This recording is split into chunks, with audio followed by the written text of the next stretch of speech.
This video is intended to help explain apparent wind. So the two examples that I like to contrast against each other are a motorboat driving along on a perfectly calm day. This is supposed to be a flagpole with the flag not flying. This is supposed to be a motorboat, and this is the motorboat's speed going forwards. So the motorboat doesn't feel that it's calm. The motorboat feels the exact same wind coming at it as the speed that the motorboat is moving. So if it's moving at 20 kilometers per hour in this direction, it feels a 20 kilometer per hour wind straight on its nose. So that's called boat wind in English, or fartwind in Swedish. That's speed wind, which is maybe more intuitive than boat wind. Then I contrast that against person standing on the end of a dock, a brygga, and on a windy day, holding up an anemometer to measure the wind. And the wind is coming in this direction, and there is no boat wind or speed wind. There is only true wind. And that's, I don't think there's a translation. There's a translation for true wind. We just say the wind strength in Swedish. And so those are the two extremes. And then when we combine those two, so you're moving and it's windy, then we get into more interesting sailing situations. If we represent the wind speed with this black arrow, and then the boat wind, or the speed wind, with the red arrow, the speed wind is always going to be pointing straight against the direction of the boat. And then the way that you add these together is vector addition. The way that you can do that graphically or intuitively is just by linking the tail to the tip, and the arrow ends at the tip. So this boat does not feel the true wind, it feels the apparent wind. In Swedish, the skenbara vind. So the skenbara vind is a vector addition of the true wind and the boat wind. So now we want to look at that in different situations, because if what you're actually sailing on is the apparent wind, then it's very important to know how that's affected. So if you were sailing straight downwind, dead downwind, which is a bad idea, you end up having your boat wind perfectly subtracting from your true wind. So the wind you feel is this short orange arrow. So because it's short, that means that it's not very much. So it's much better to sail with negative flow, sail by the lee, or with positive flow, here beam reach.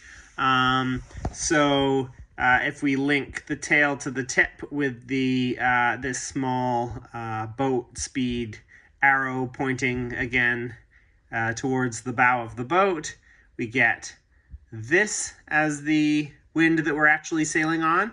And now you start to understand how you can get aerodynamic flow when you're sailing downwind. If you turn 15 degrees off the wind, then because of the way that the angles of the boat wind and true wind add up, you can actually affect the apparent wind angle quite a bit.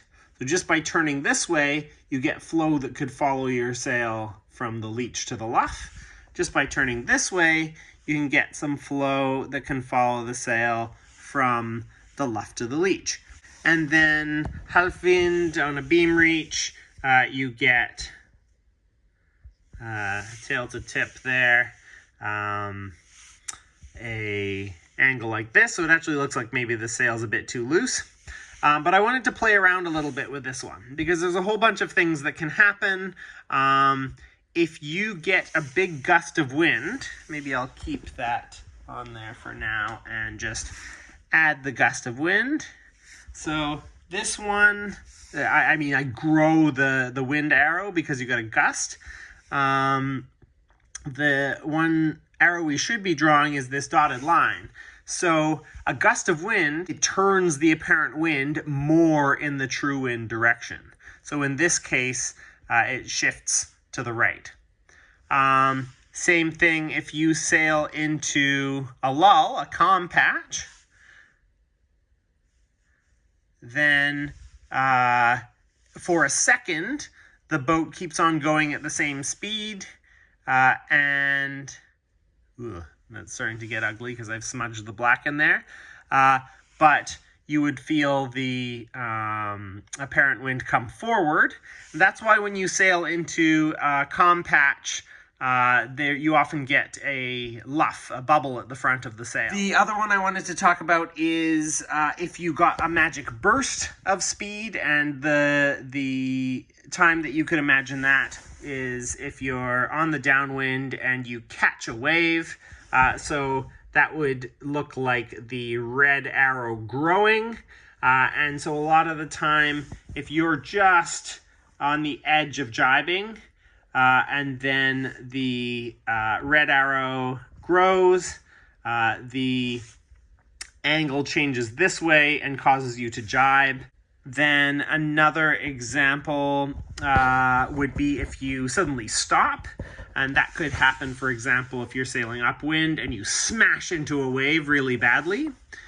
So in that situation, you would remove the red arrow, and the apparent wind would just be the true wind, sort of like when you're standing on the dock.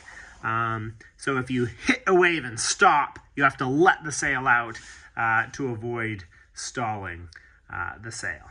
If you rock the sailboat, the top of the sail, and actually the whole sail, but especially the top of the sail, feels apparent wind generated from the sail moving sideways through the air, just like the motorboat driving through the still air. The top of the mast gets a big change in apparent wind, and you can see that if you have a masthead fly, a flag at the top of the mast. Other important things to think about, even when you turn the boat, you can change your apparent wind. So as you enter a roll tack on a light wind day, you don't feel the effect so much in heavier wind because the true wind's bigger. But on a very light wind day, turning the boat even changes the apparent wind angle. You can also have apparent wind from the current.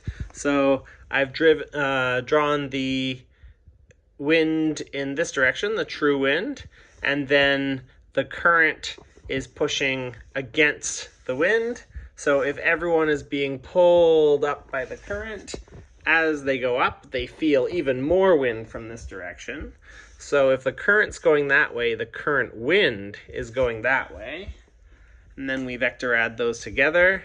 Current against wind feels like more wind.